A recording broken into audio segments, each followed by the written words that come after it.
John Horgan here on the unceded territory of the Lekwungen-speaking people, the Esquimalt and Songhees First Nation. And I say that acknowledgement not just because it's appropriate to do so, but because from day one, my government has been focused on reconciliation, environmental protection, and building an economy that works for everyone. No sector is more important to the history and the future of British Columbia than our forest sector.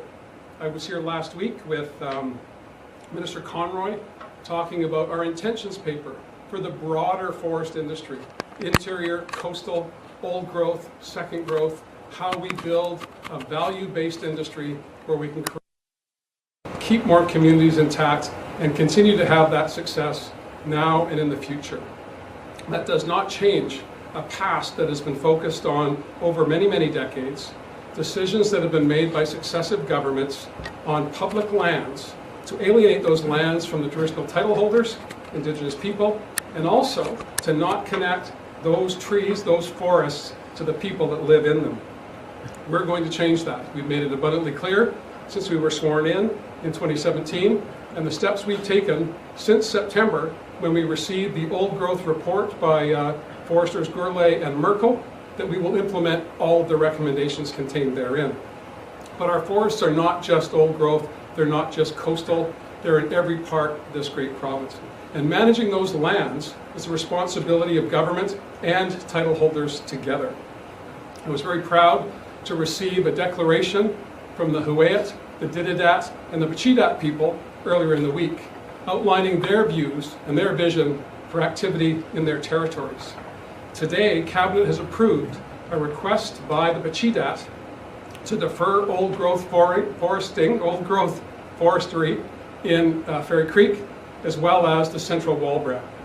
This is critically important for a number of reasons. Most importantly, that we have allowed, as a province, the title holders to make decisions on their land.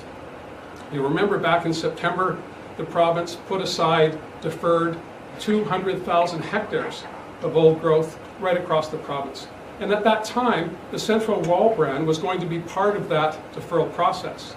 But at the time, the Pachidat said to government they were not yet ready to defer that territory.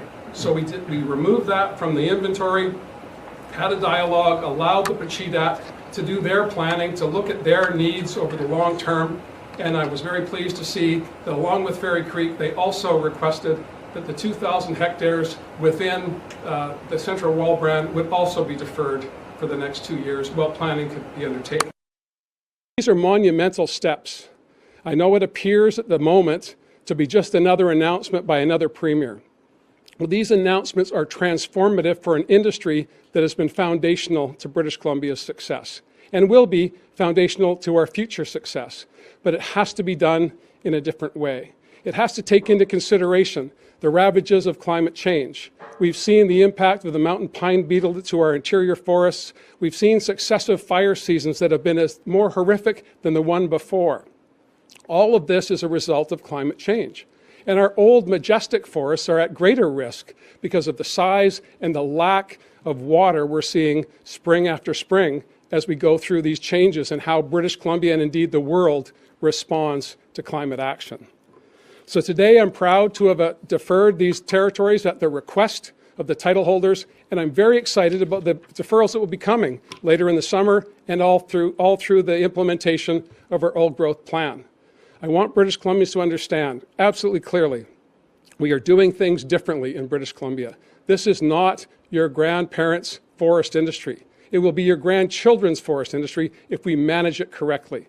Working with Indigenous people, working with communities, working with those who are on the land right now, making a living for themselves and adding economic vitality to their area of the province. All of those things can be done if we work together. All of those things can be done if we respect the wishes of title holders, we work within the rules that all of us want to operate under, where we save these special areas, and we work on the land to create wealth for all British Columbians.